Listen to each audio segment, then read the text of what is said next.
Welcome back to RGR Football, and this is the Chief of the North with the Spock routine going on, or maybe it's the Rock. Can you do the other part thing? I'm not as well. It drags my head up. Folks, we're going to get into everything that Seth's been looking at and what we've been talking about. This is kind of a fun point in the season because there's a lot to theorize about. We're going to get into your questions some as well. So thanks for being here. This is RGR Football.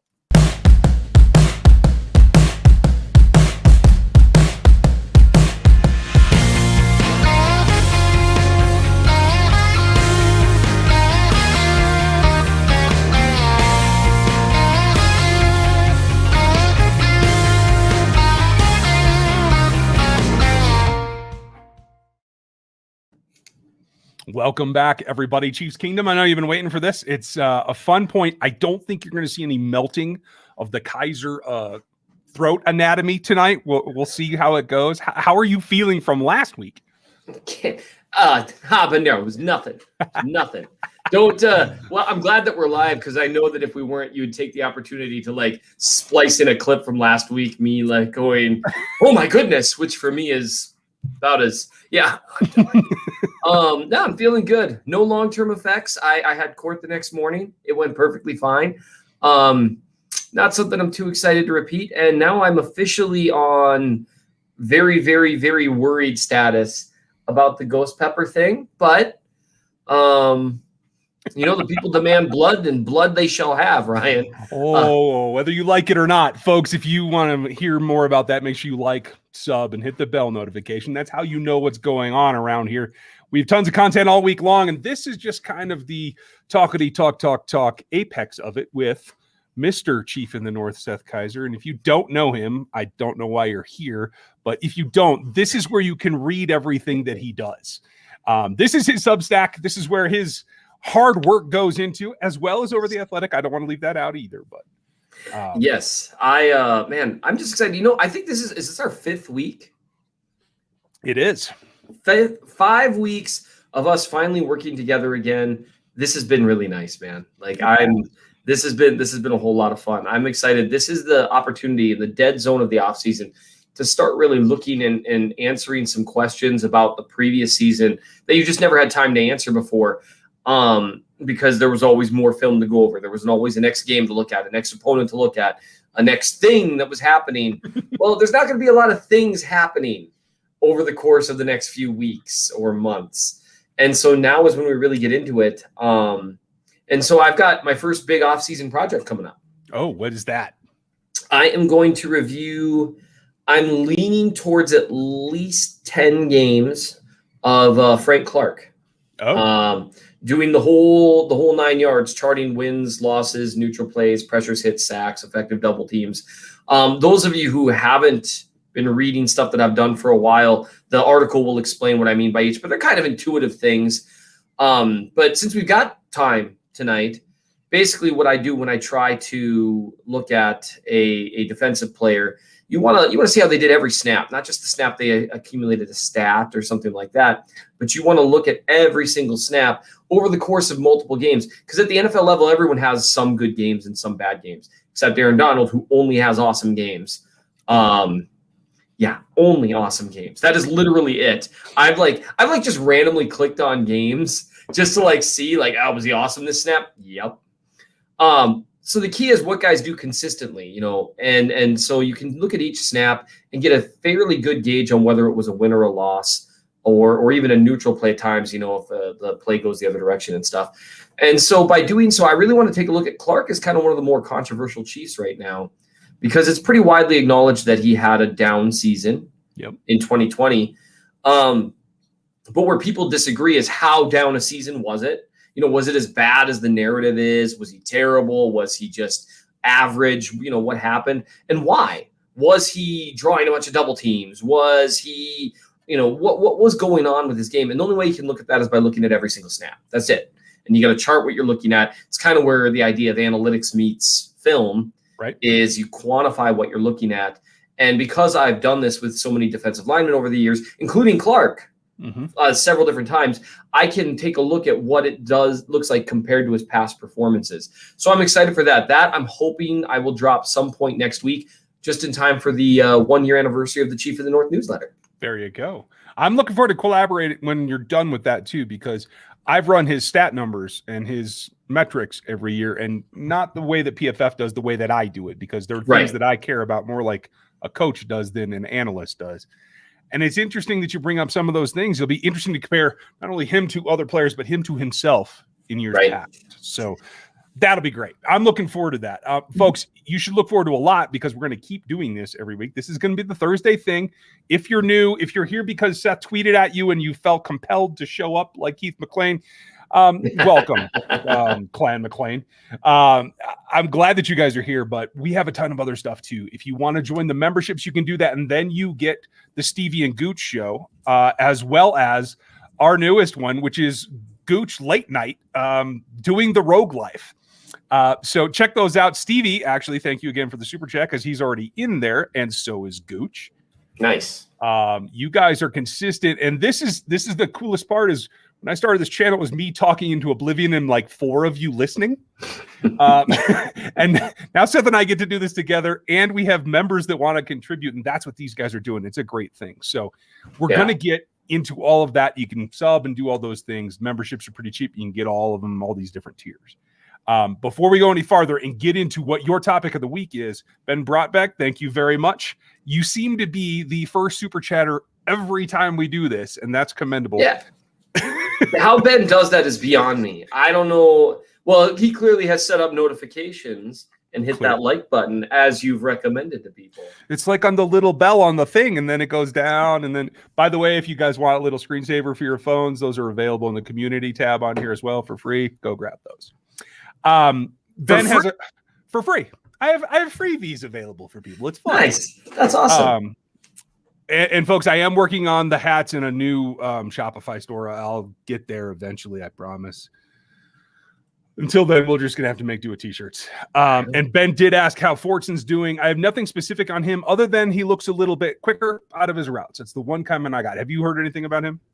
I haven't heard much, but it's worth noting that, I mean, it's not like he's getting, from everything I've heard, like reps with the first team or anything like that. And again, you and I have been over this, that it matters a little right now, but right now, this is also where they're mixing everyone in to kind of see how they do.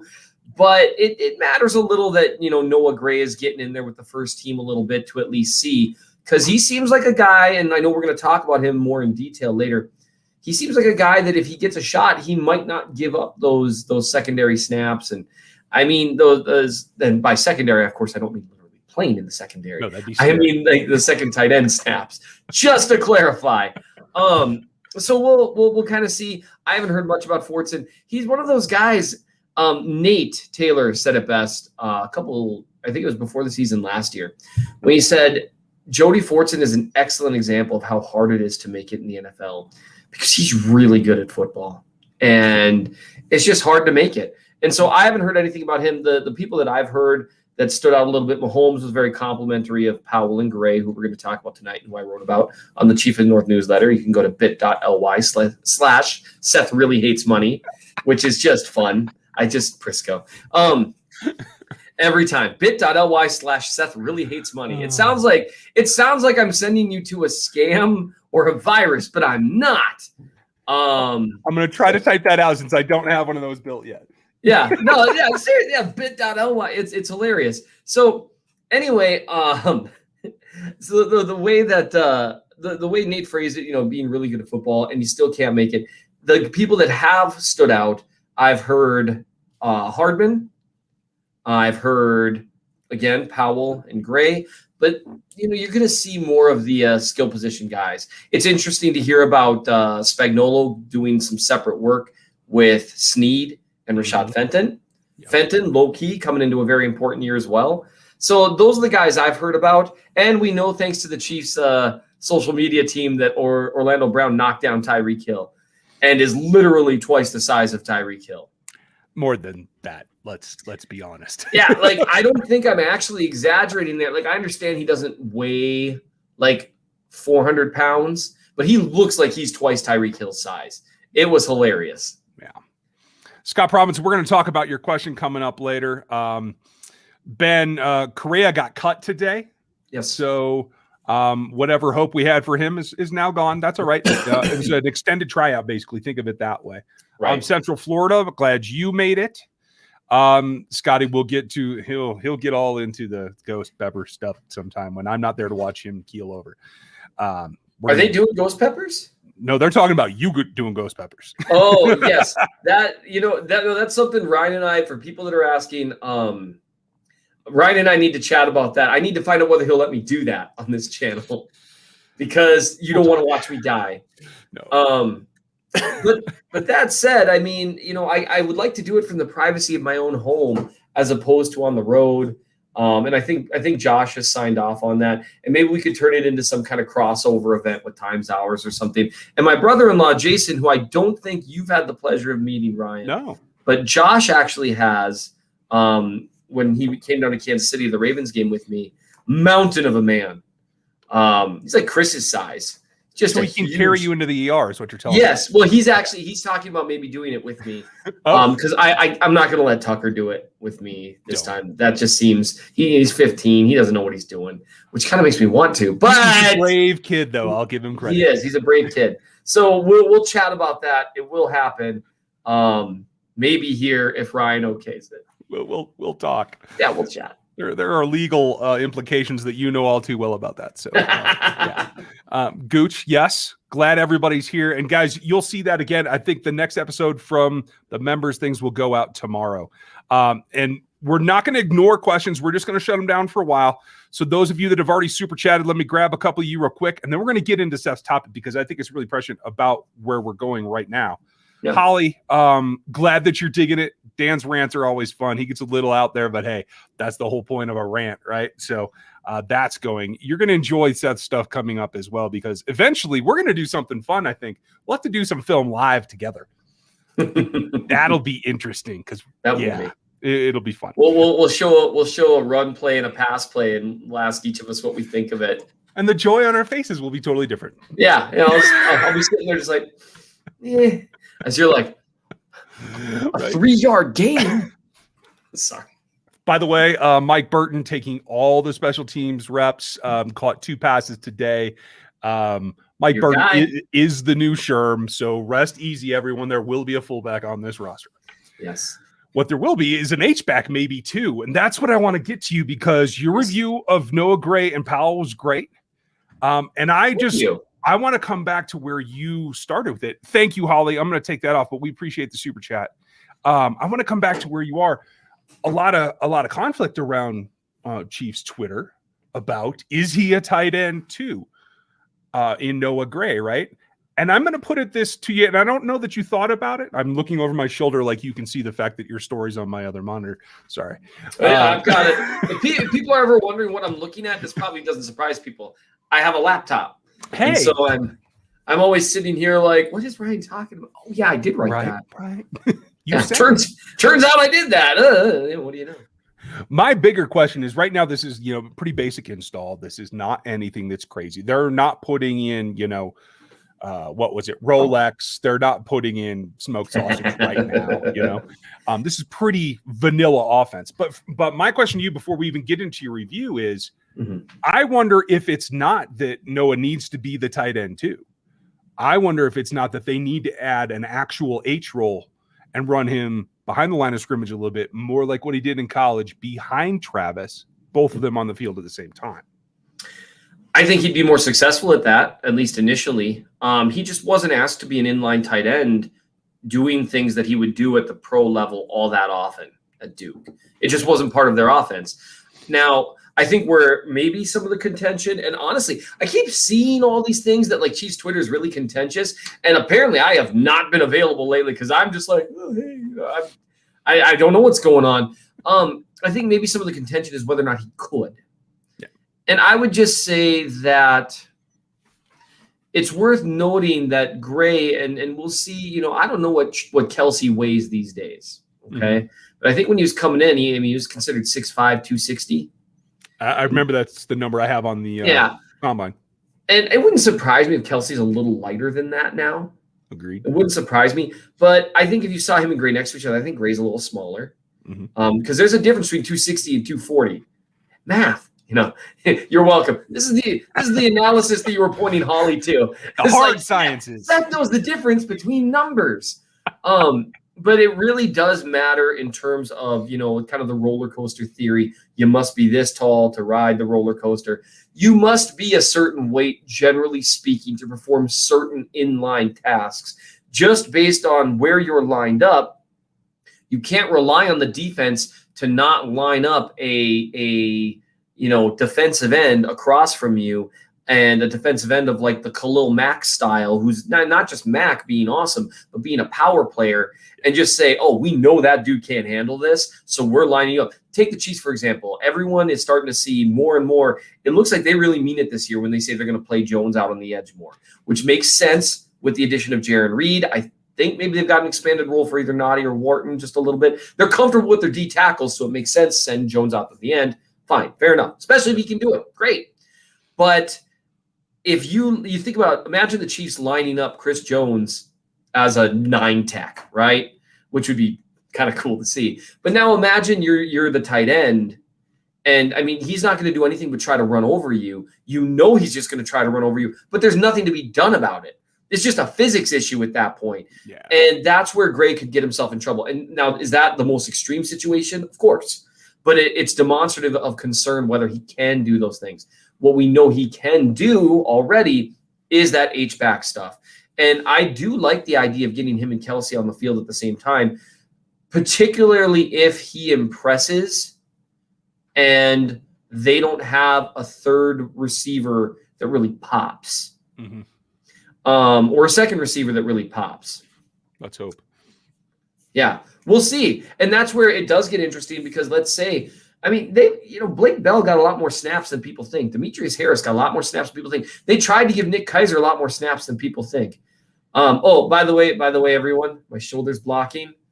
But that portion of a head you saw. Don't tell your wife there's a gorgeous pond in your office. I made promises, so I'm staying right here. But that is the somewhat legendary Mrs. Minnesota Chiefs fan behind me. At some point, I will talk her into coming on during a live stream. Tonight is not that night. Okay, fair and enough. Don't try to super chat it. It'll be a no matter what. Yeah. So please don't. I only do that for peppers. I'm only bribable for that, apparently. So that's where with Noah Gray, it's interesting, because I think with that limited facet of his game, I'm not sure if he can, but we won't know if he can in terms of inline. The effort's there. Mm-hmm. And with what the Chiefs ask their tight ends to do, well, Kelsey's a unique case. What they ask Kelsey to do is a little different than what they ask Blake Bell or Demetrius Harris to do. Yep. With Nick Keiser, you got closer. And so even then, though, they still asked him to line up in line and take on defensive ends, which did not always go super well. Neither did the route running. Hey. No, the route running, you could see it, and he had a great last name. Right, I figured he spelled it wrong. But other than that, so it'll be interesting to see. I do see, though, like what you're talking about, maybe they do go that route and they try to maybe they are going to alter the offense a bit. Every year, it seems like Andy Reid incorporates more and more college stuff and new college stuff. And H-back usage is something that's kind of making a bit of a comeback at the college level right now. And so it would make sense to incorporate that. Teams are expecting the Chiefs to just kill them with the vertical game. Wouldn't it be something if they came in this year and said, hey, we're going to run a lot more gap in the run game? And I think you guys did a great video on that. I guess we did, because I'm part of the team now. Right, exactly. I just didn't help at all. But I'm going to take credit for it. It's like the group project. I didn't need to do anything to take credit for it. I'm part of the group. I'm RGR football. I did it too. I think you might see more of that, more gap-based scheme. I think you're going to see more. You could see more, and along with that, hey, let's have an H-back on the field 30% of the time. And let's just see what happens. That would also allow them to get a little more creative with their run game and their RPO game. And I think those two are forever linked in Kansas City. Right. I think you're going to see a ton of RPOs, just like you have every other year. I just think they might be a little more R in there. I will say this too, having him on the field as an H allows you to make up for some of that gap in what we don't know the wide receiver core is going to be, because you can flex Travis out and let him run the X, let him get in the slot a lot more, and still have an extra body inside. Yes. The arrow route is going to be Noah Gray's bread and butter, because I think teams are going to give you a lot of 2 high nickel with 2 backers that he can split right down the middle. Yep. And so, like, it's a scheme that I really like in this aspect. I just want to see Andy play with it and really turn up the creativity. Absolutely. And obviously, if people like you and me see that, Andy sees all sorts of fun and games there. I don't think they drafted him as a Kelsey replacement. I don't think they drafted him. And there's been a lot of conversation about that. And even I've talked about that, and I wrote about this, that his skill set, like that bend and that surprising quickness and the fluidity of his movement, that does remind me of Kelsey Light. But you can't count on him to be Kelsey Light even. Travis Kelce, I mean, look at Kelsey's stat line the last 5 years. He's doing something no one's ever done. It's like he's the best tight end in the game. Yeah, one would think. And the thing with him is Kelce has absolutely completely maximized his route running and field vision in a way that you can't count on anyone else to do. You just can't. And that's one reason why, and I think you and I have talked about this, like, Mahomes without Kelce would be interesting to watch. And Mahomes is so great. He'd be great no matter what. But Kelce he's not the beating heart of the offense. That's always going to be Mahomes. But, man, he is about as close as it gets. So you can't count on any of that to be replaced with a different player. And so that's why you got to look at the skill set, not so much as Kelce Light, but what else he might bring to the offense. And that's why I'm glad you brought that up in terms of what they might try to do schematically to have them both on the field. I think it'd be fun.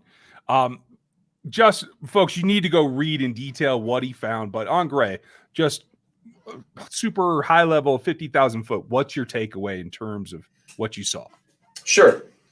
The biggest thing for me, and my laptop froze up, my other one, so that's nice. So we're going to surreptitiously hit the power button here so I can remind myself what stood out to me. The things that jump out immediately, it's that he has a very specific skill set. He actually looked like he really should have been more a focal point of their offense than he was. Right. Based on the snaps I watched, because it's not like their receivers were jumping off the screen. Their run game wasn't super jumping off the screen. None of what they were doing. And when you watch him play, it's like, man, he looks more athletic than a lot of these guys he's lined up against. Why isn't he getting the ball more? And I just don't think Duke's offense was built to do it. So what stood out to me, like I'd mentioned, was that flexibility and fluidity in movement. He's surprisingly quick for a big guy. I don't know if he really knows how to use it. Yeah. You'd see him running routes and not necessarily understanding how to press into the defender prior to making his break. It's little things that Kelce is an expert at. And because of that, you'd see him run like I think one of the ones that I've gotten there, he runs a pretty nice whip route. Was he going outside? Anyway, it doesn't matter. But he utilizes really surprising quickness, and you can see the flexibility in his ankles and his hips and his lower body to get himself whipped around, change of direction very quickly, especially, again, for a big guy, and ready for the pass. But it doesn't seem like he quite knows how to utilize it yet. That stood out to me. He's also got – I want to hear it. We got to disagree on something. Disagree with me, Ryan. Fight with me. No, like I'm with you about halfway. And I noticed that you got – a good deal of the broadcast footage, right? Yes. Folks, in next week or the week after, I got my grubby hands on some all-22, and I will break that for you. But I see a difference. I think he sticks his foot pretty well. His first step is fine in terms of changing the direction, but I don't like the way that he accelerates, especially on some of those pivot whip routes, depending on, especially if he's going cross, breaking in. I don't dig it. I think that's something that's easily correctable, though, because I think he has the athleticism. It's, again, like you said, learning to stack the defender where he needs him in order to accelerate. And I think that's the big thing that I see. I think the acceleration ability is there because you see it show up at other times. Yeah. You see him accelerate and plant and accelerate. It'd be weird to accelerate first. But I think it does come from a matter, like you said, stacking the defender, getting him in the right spot, and then making your move. Whereas in more often, I don't know whether he's just counting steps or, you know what I mean? And those are the next level differences at the pro level that you just have to learn or you're never going to get open. Yeah, I mean, it took Travis a year or two as well. You know, I mean, there's the learning focus that goes on when you're a day 3 draft pick. Absolutely. And so I do think in terms of acceleration, you know, it's interesting that you referenced that as more of a technique issue than an ability issue, because I definitely think he's got the ability for it.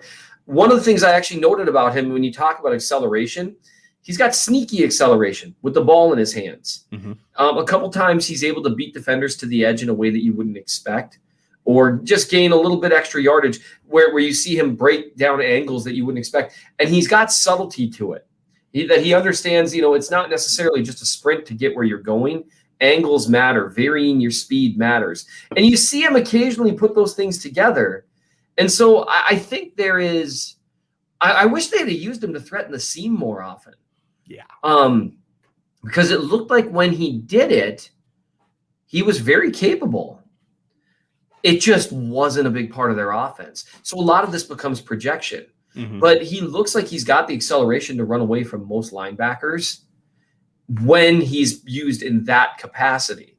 Now, will that translate to the pro level? Yeah, I mean, that's the fun part about this, right? Literally everything's a projection. We'll know in 2023. And that's just it is an ongoing process. And that's why I bring it up this way, is because I want everybody to have the take it easy. The expectations are getting a little heavy-handed already, and I think that's true for Powell as well. Absolutely true for Powell. Probably more so for Powell than with Gray. Right. I mean, and Dan's huge on him. Dan thinks he should be slotted as the starter right now today. And there are some aspects where I can't argue with him. There's hope there, right? But then when you hear like today, when EB is like, you know, we'll get Powell in there, but yeah. You know, Pringle and specifically D-Rob, but EB went out of his way to mention D-Rob today. He's not going anywhere, folks. They love him. It's going to be difficult. And I think that is intentional a bit too with Robinson. You got to remember, this is a guy that was finally hitting free agency, and he hit it in a rough year. I'm curious what it would have looked like for him hitting free agency even last year after a Super Bowl win. He and the rest of the receiver core, not named Tyreek Hill, got exposed a little bit in the Super Bowl. They just weren't able to make additional stuff happen. Yep. And Robinson has a valuable skill set.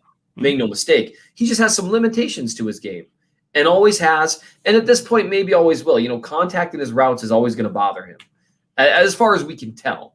But he's not going anywhere. And, I mean, odds are if someone were to, you know, gun to my head, ask me what receiver is going to get the most snaps out of all these guys, it's probably going to be Robinson again. Just because that's what we've seen. Yeah. and again, there's nothing wrong with having a guy that you can trust most of the time. It's just when you're stacked up against the best defenses, you know, and other things are going wrong, Robinson's not a guy that's going to drag you out of it. And that wasn't supposed to be his job. That was supposed to be Sammy's job, and he was hurt in the Super Bowl. Well, and that's my problem is I see asterisk with both of them. I am officially anti-asterisk. I don't want most of the time. Right. No, and that's that is an issue most of the time, all that stuff. And that's where with Powell, I think people see and so what I wrote about Gray and Powell, what intrigues me the most about both of them is that you can really see the plan there.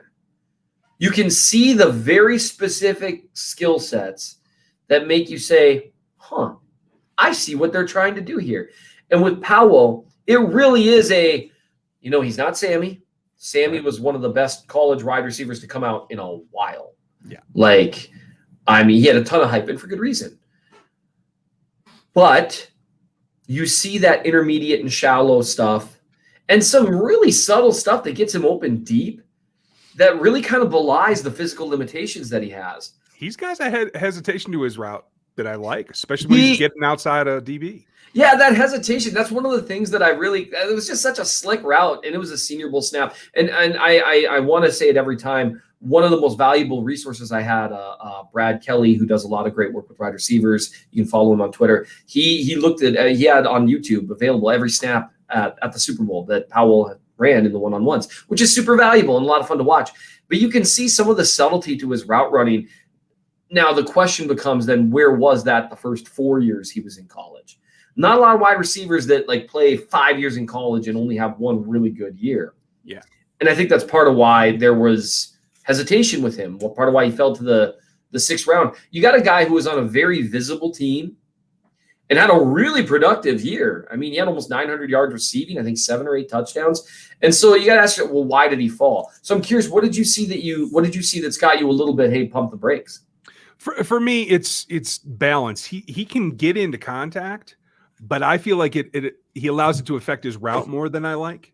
Mm-hmm. Not just that. I mean, he's still got the general shape, but he gets knocked off of his line. And I think that affects the delivery of the quarterback, and maybe more so when it's not Patrick Mahomes gunning it at you. Now, Trevor Lawrence doesn't have a light arm by any means, but he's not Patrick Mahomes. So, I mean, let's keep it real. The other thing that I will say this, when he is faced with a guy that is really choppy, that has really great change of direction, he just doesn't get separation. And yeah, he doesn't separate well against that. Yeah. The ways that he wins, when he, like you said, a guy, I like that term, choppy. That's one of my favorite terms.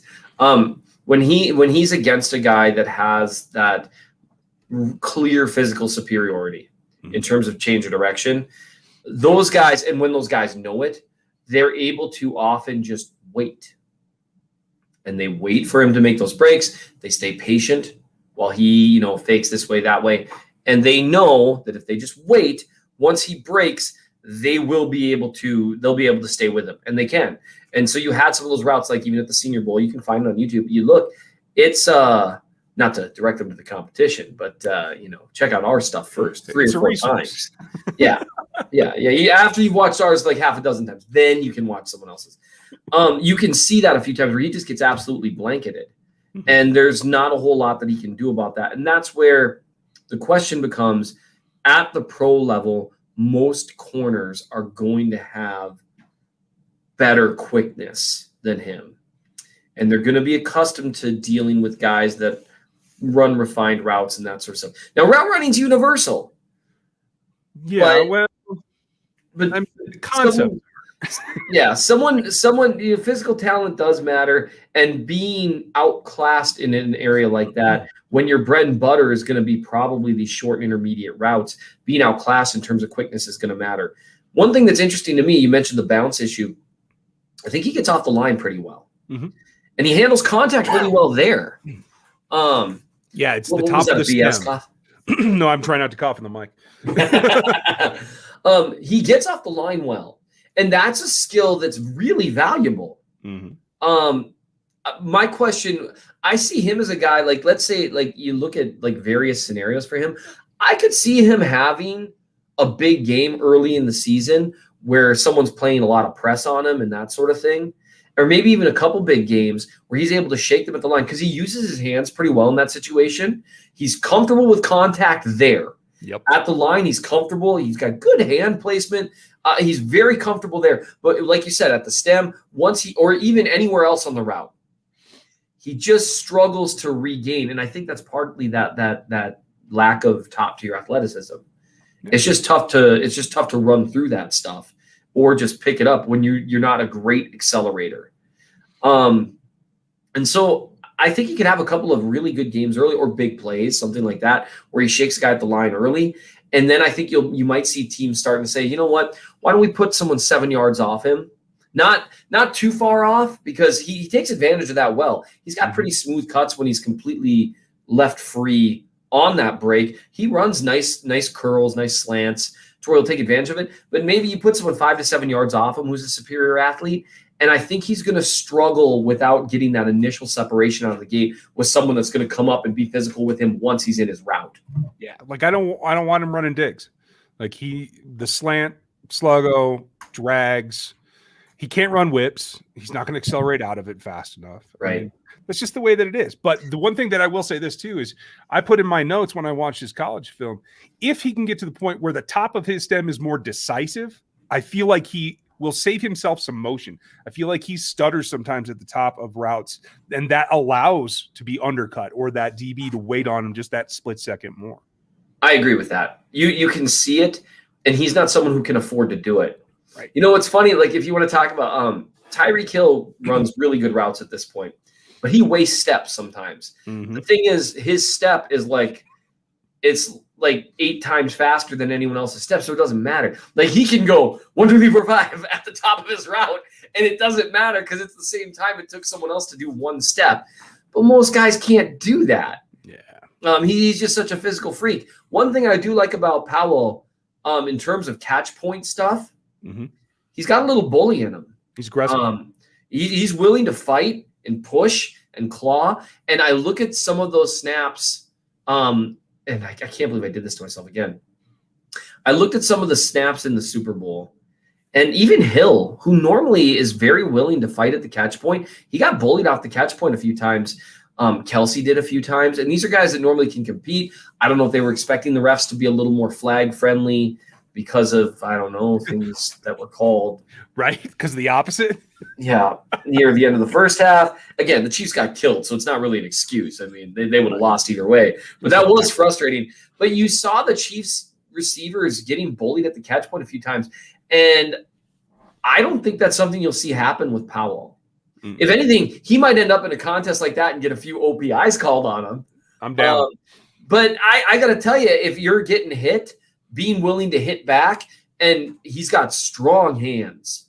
And that's different from good hands. I think he's got good hands too, but he's got strong hands. He grips the ball very well. Once he's got it, generally speaking. And he's able to snatch the ball away from his body. And those are things that I like. Yeah. That's much more important. People talk about, he's a little more big-bodied. And he is. But it's much more important to me the style of play as opposed to, a specific build. Because not like he's that big a receiver. I think he's 6 foot. 6'1.5". I put in my notes, though, he uses his hands to snatch the ball like a 5'10" receiver, and that's a plus for him. Yes. And when you do that and you're a couple inches taller or 2.5 inches taller, as a guy who's barely scraping 5'10" on a good day, the importance of that, I'm not 5'9.5", I'm 5'10", and I will freak out. You guys have to see me and Seth standing next to Dan and Chris because we're like, yeah, I know. It's just like, hey guys, what do you think of this player? Well, I thought he's pretty good. What do you think? I agree. That's all it's gonna be. Dan's gonna say that to me. I'll be like, whatever, man. Just don't eat me. So he does play like that. Like he's got a little bit of almost little man syndrome there, and I like that. And he's really competitive, and that's the thing that can help him. Mahomes isn't going to be afraid to fire the ball into him, and that's where you can almost look at him as an anti-McCole Hardman. And I want to be careful because McCole Hardman has made some really tough contested catches where he's gotten blasted afterward. Yeah. But he's a little more of a body catcher, and that's just how it is. And because he's probably the second fastest guy in the NFL, he can afford to be weak there because he's so fast. So he's not a catch point winner. Yeah. Whereas he seems to have lost a little bit of trust last year, as far as I could tell, in some of those contested situations. That's just what I saw. And, Mahomes is the only one who knows that, right? And Reed and Hardman. Those are the ones who know. Whereas I think you might see Powell get a couple of shots at something contested early on. And if he's able to fight and snatch it away, Mahomes is a guy that'll go to the well after that again. So I think through that he could carve out a niche for himself early. But these are best case scenario stuff. I don't ever see him being probably 1,000-yard receiver. Yeah, I don't either. He's a role player. Yeah, and there's nothing wrong with being a role player, especially if you can get a 500-yard receiver in the 6th round of the draft, you've won. Yeah. Frankly, if you can get a 500-yard receiver virtually anywhere in the draft, you've won because there's 3 or 4 dozen guys drafted each year that don't do anything. And especially for this offense where you have a lot of mouths to feed. Yes. So, folks, all that is written out at the Substack at Chief of the North newsletter. We're grinding down. We got about 20 minutes left. I'm going to get into some of these questions. Yes. We have super chats, and folks, we appreciate that. If you choose to super chat us, we appreciate it. Whatever dollar amount you throw, though, make sure you ask a question. We will try to get for it here. And Joseph started a while back. He said that Reed today mentioned that Reed was an underrated sign. His presence will help Clark or Jones or both. What's your opinion? I'll tell you what. I'm going to say I agree, and then I want to know if you agree before I say why. I think Jerron Reed is a force multiplier. I think he helps everybody on that line, including Derek Nottie. Yes. Reed is an interesting guy to watch. I've actually, got a complete film review of him also at that. You know what? Maybe I'll even drop that one in the comments because people might be interested in that one. So basically, here's the thing. Jared Reed, when I watch him, he is a guy who's consistently good. Mm-hmm. And that might seem like a ridiculous way of phrasing it. It's a ridiculous oversimplification. But being consistently good in the NFL is very, very, very, very hard. And he's a guy that he's got a little more athleticism than you'd expect, a little more burst than you'd expect, a little more strength than you'd expect, a little more hand fighting than you'd expect. It's really in all these areas. I didn't spot any one thing that I found Jared Reed to be overwhelming at. Like, Chris Jones's hand power is overwhelming. The way he just throws guys aside. Now, Jared Reed does that sometimes, not as consistently. But, he's not overwhelming with it, but he's consistent with it, regardless of opponent. He can be facing a high-level guard, and he performs about as well as he does against a mid-tier guy. And that sounds like an insult, but it's really not. You maybe want to see a little – there were a few guys that he dominated that once you got to the lower level there. He can win in such a variety of ways, and if you leave him one-on-one consistently, he's problematic. Now, again, these are all we're extrapolating here, right? Yeah. Because who knows how things will go in Kansas City. But I do think that people are sleeping on that a little bit because he had a quiet season last year to an extent. And I think that might be a mistake because had the Chiefs signed him after his previous year, people would have exploded because the sack numbers were higher and all that stuff. And honestly, his pressure rate, I don't think really went down. No. And one thing, Doug Farrar wrote about this a little bit in that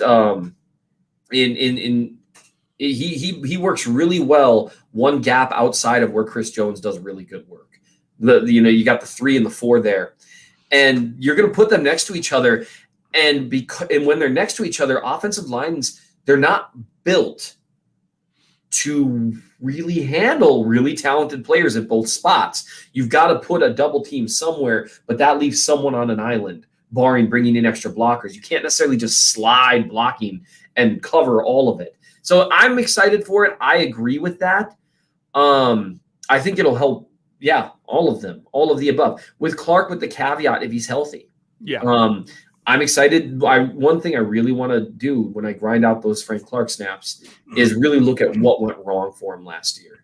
Like what's not working. Yeah, something was missing from the previous season.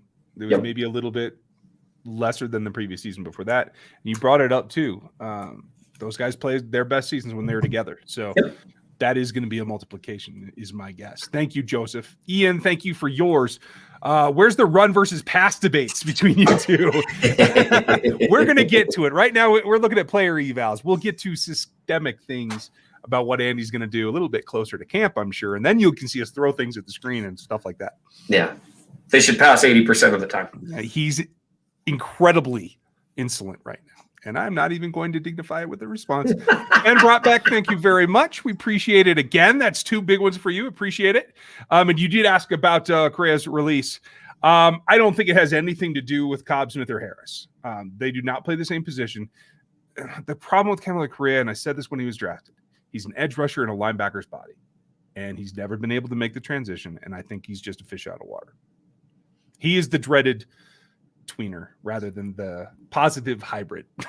Right. Yep. Hybrid good, tweener bad. Right. And I don't think it really means anything. He got like you said, he got an extended tryout and they gave him a look. And I like that that's a churning the bottom of the roster kind of move. Mm-hmm. And that's one thing that they've done to help the roster improve multiple years. And so I'm glad they take a look, but I mean, I didn't have a lot of expectations there.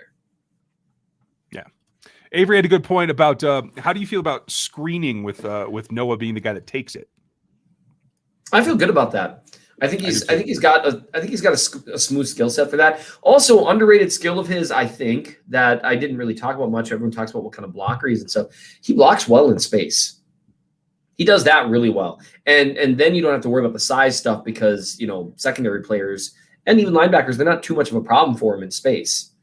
And so I really like the idea of him being out there on screens, both as getting the ball and being a blocker, because he can get there a little bit quicker than a lot of other guys might. And it's obviously an upgrade over having a wide receiver out there blocking.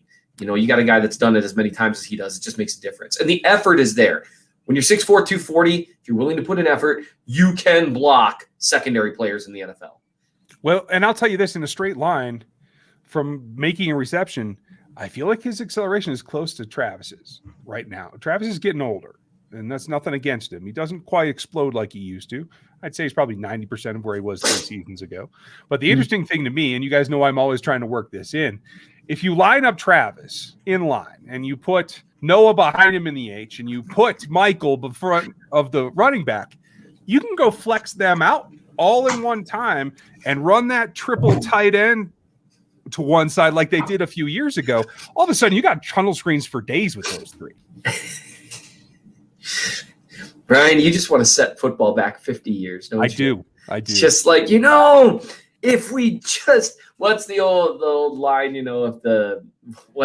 I don't remember which play it was Green Bay ran over and over during Lombardi's time. If it's run correctly, it cannot be defended. And maybe it's true. But it will be interesting depending on what they feel like they've got from, Hardman, et cetera, whether you might see them compact things a little bit. We do know one thing, no matter what route they decide to do it, Reed's not going to stop being the coach that threatens every area of the field.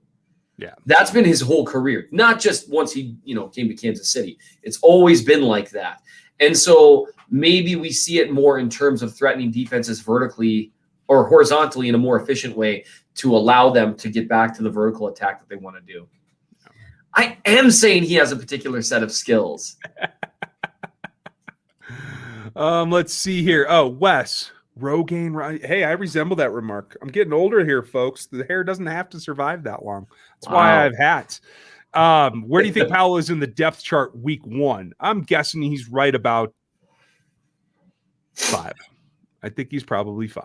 I think barring a surprise, because again, all these guys have like a top end, like, oh, wow, that really surprised me. It happens. I think probably there too. I mean, and you're talking in terms of just wide receivers, right? Yeah. I mean, because Hill's odds are going to be above him. Hardman odds are going to be above him. Robinson, Pringle, those are the 4 you've got above him. Yep. I think that's very, very likely. And again, I think Powell can play, and they were referred to as ascending players, him and Gray both, where they think they can have better pro careers than college careers, which does happen. Yeah. Until I see it, I'm going to remain a little bit skeptical. Well, I'll say this. By the bye, I'll bet you he's running 4th. So I think he'll overtake someone during the season is my point. Because he's got learning to do. But yes. I think there will be faux pas, especially with 11. And if you don't catch the ball, eventually you're going to run out of chances to catch the ball. So Stevie said, instead of cutting players, Beach should convert them to safety and trade them to the Raiders. Flawless. This is getting closer to the Mayock version of my 11 fullbacks, and you can win. It really it's the whole thing. Step 1, convert everyone to safety. Step 2, trade the Raiders. Step 3, profit. Right. Yeah. You don't even have a question mark. The profit's right there. Right. It's simple, man. Drummer dude, what do you got? Do you think that the Chiefs releasing Correa is more about Correa not being good enough, or the coaches are content with the linebacker talent? I think it's Correa not being a fit. I very much agree. And again, I to say not good enough sounds like a harsh way of saying it. Right. But I would be stunned if the Chiefs were like thrilled with their current linebacker group. Just because, Bolton's a rookie. Gay did not play that much last year, although, I love the potential. Right. And Hitchens is slimmed down, and we're all excited about that. But, there's still question marks there. Well, and that's why I put Hitch on the top. Him and Chris Jones. Those two guys. Yes. And Drummer Dude, thank you for yours. I appreciate it. Ben, you got another one. Very much appreciate your funding this whole show at this point, dude. Hitch came in noticeably lighter, and specifically because he wanted to be quicker. I'm sorry, guys. Chris Jones has probably lost 12 pounds, maybe a little bit more. I think he looks trim. I think he's going to play.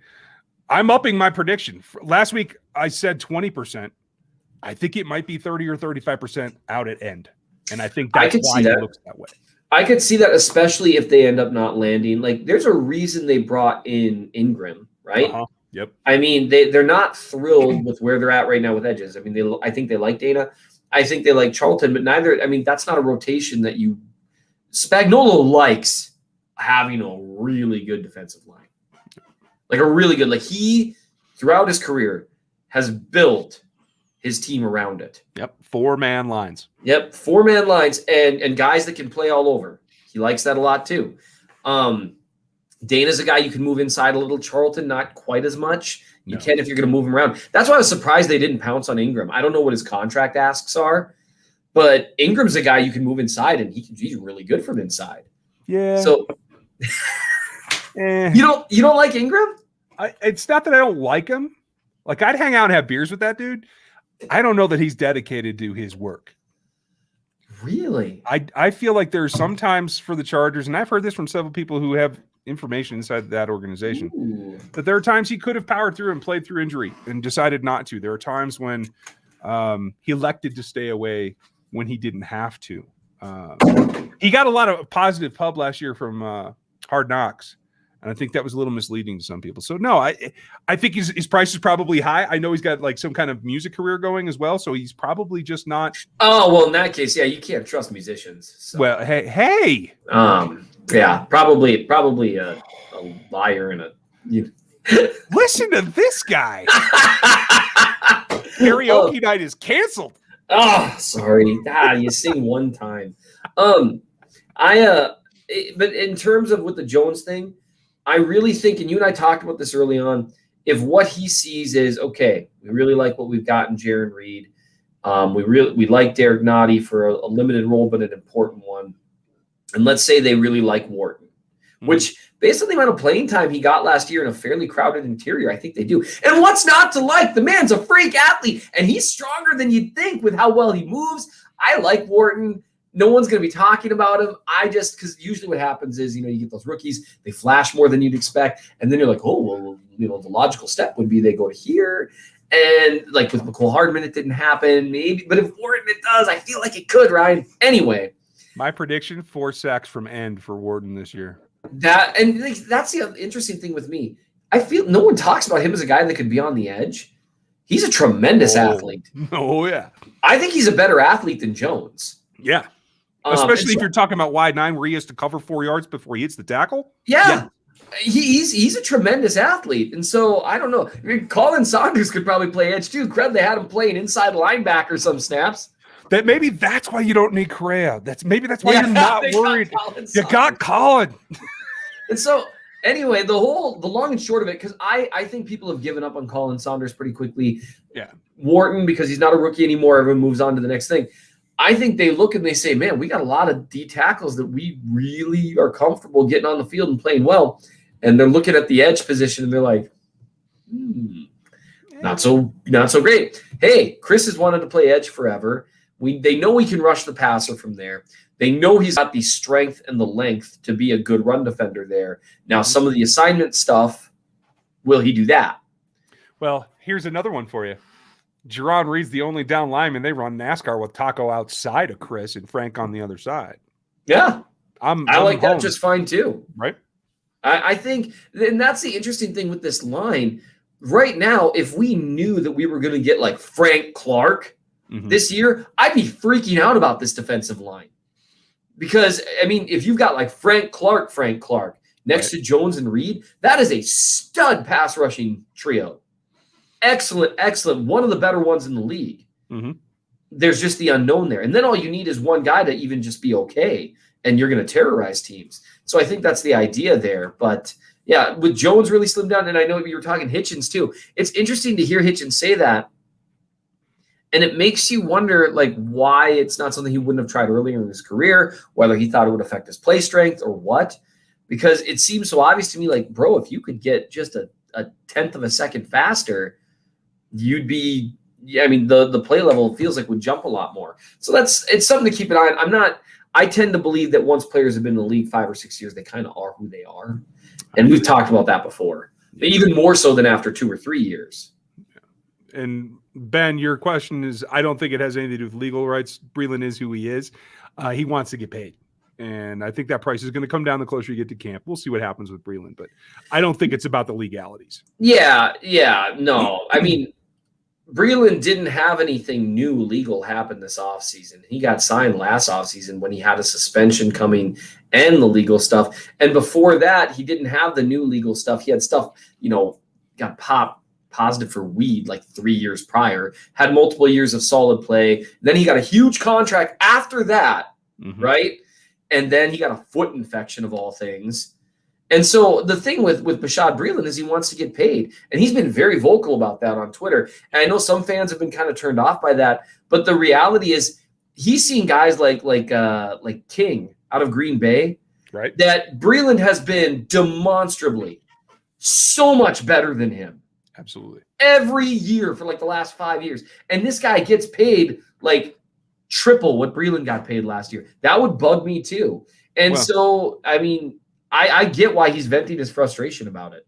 I do too. And folks, I'll just tell you this. This is Bashaud's last chance to get a big contract. This will be his last multi-year if he gets one. Yep. At his age at 29, he's not getting any faster. And so this is the end of a guy's career where you have to make that last contract last you for what you're going to do after football. Right. So let's give him a little slack. He probably hasn't, based on his reactions on Twitter after meeting with the Vikings, and he's been really clear, this isn't Chiefs specific. He said very clear, all love to the Chiefs. This is frustration in general. I'm guessing he hasn't been offered anything but another 1-year deal. Yeah. And I get it because he's cognizant of the fact that could be it. Yeah.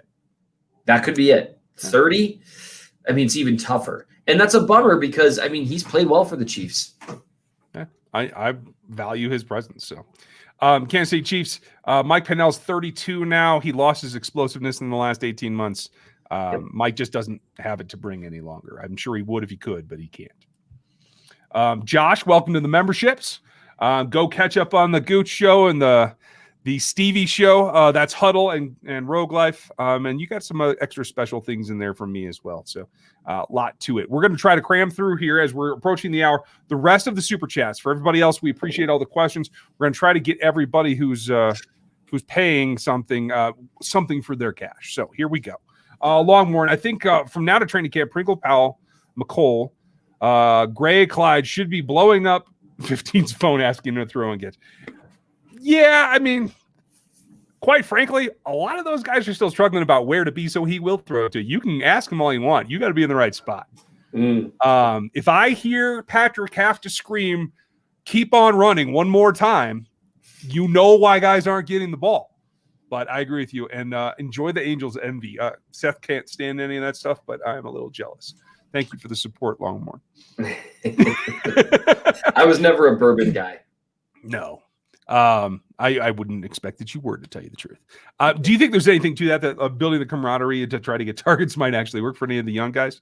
I mean, I think it's not a bad thing to, the thing is all these guys, if you're talking just throw and catch stuff, playing around, and I think that's what he's referencing. Mm-hmm.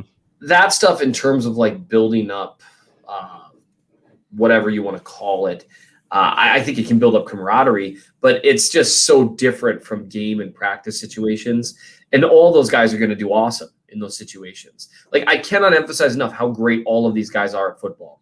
If they were on your flag football team, it would blow your mind. Like, that's just how that works. I win. Gooch, good point. But I'll say it to you a little bit more plainly. He's their big backer now, and losing weight for Hitch means getting washed out in the run game. So if you guys are hoping they're going to get automatically better against the run, they're counting on Reed and Noddy to take care of that. If that doesn't work, it's going to be a little bit rough. So be prepared. Mm-hmm. Holly, you probably have a real one. Holly says she resembles the remark about musicians. Dang. They're just not to be trusted. Some of us can be. I mean, hey. Yeah. No, I'm different. That's of course, that's what I claim about being a lawyer. So I'm right. Yeah. Hey. Let me check your super chat. Yes. Okay. Thank you, Gooch. Appreciate that. And no, that's why you don't get to do super chats. You guys don't do the huddle live because you can't answer and pay for a question at the same time. So we have to keep you on one track. Although you and Longmorn seem to be taking over all the super chats here. So, that is, you must have shown up late, Gooch, because that is Mrs. That is Mrs. Minnesota Cheese fan. It's true. Now, she's asked me to be very intentional here. So I ate a big supper, and I'm trying to retain enough water to keep her out of the picture. But now she's gone. Nope, she's gone forever. She actually just said she's leaving me. Shed enough light that she had to get out of the room. But yes, we decided to do a little date night tonight, and this is the closest thing to it when you've got a bunch of kids. So we're gonna run to Walmart after this or whatever. I know what you're all thinking. She's a lucky lady. Party time. Must be nice being a lawyer's wife. Good Lord. We're gonna have to talk to her about how to have fun. Karaoke night. Longmorn sings opera. Oh, no, sing away. At some point, we'll do karaoke when we get together. It looks like there's steam gaining to do something around training camp, you guys. So, hey, we'll try to figure something out. If you happen to be somebody at, an establishment that maybe serves food and has a party room or something, Jack Stack Q39, let me know. And we'll try to bring a bunch of rogue heads down to see you. I want to kind of wrap up. I think we have one more super chat. We'll get to you guys in just a second. Thank you all for all your support. If you're new, sub, hit the bell. Where do you want to see this team evolve here? It looks like the athleticism thing has fallen a little bit back, and it looks like power on both sides of the ball, at least in the fronts, seem to be the tool of the day. Is that how you see it, or what am I missing? I mean, I don't know if I would say that they're necessarily changing things to have speed fall by the wayside. I think you definitely see it with the offensive line, but I doubt that they're just going to go against their entire DNA. But I think what you're seeing is more of an attempt to have both in terms of that stuff. I think they saw that they were lacking in something. And so I think they're still going to be a speed-based team. Hill and Hardman aren't going anywhere. Robinson can move. I mean, he just doesn't get a lot of publicity because of, and so being on the field with two of the two fastest guys in the NFL. I don't know if they're going to move completely away, but I will say this, in terms of a shifting identity, Reed has never been married to one particular brand of football. I mean, when he was in Philly, he was very identified with, variations of the West Coast offense and, that sort of thing. And I remember when he was coming to Kansas City, and a lot of people talked about, Alex Smith will fit in really well because Reed doesn't run a really vertical offense, which was never really quite accurate because with Deshaun Jackson, they did all sorts of stuff. Sure. But he's willing to morph his team around playmakers. And I think what you're seeing is more, I don't know if they're necessarily moving intentionally in any one direction so much as they're really trying to get talented people, and they're going to morph what they do in favor of those talented people, if that makes sense. So I would be curious to see, because I think they've always wanted to be more vertical.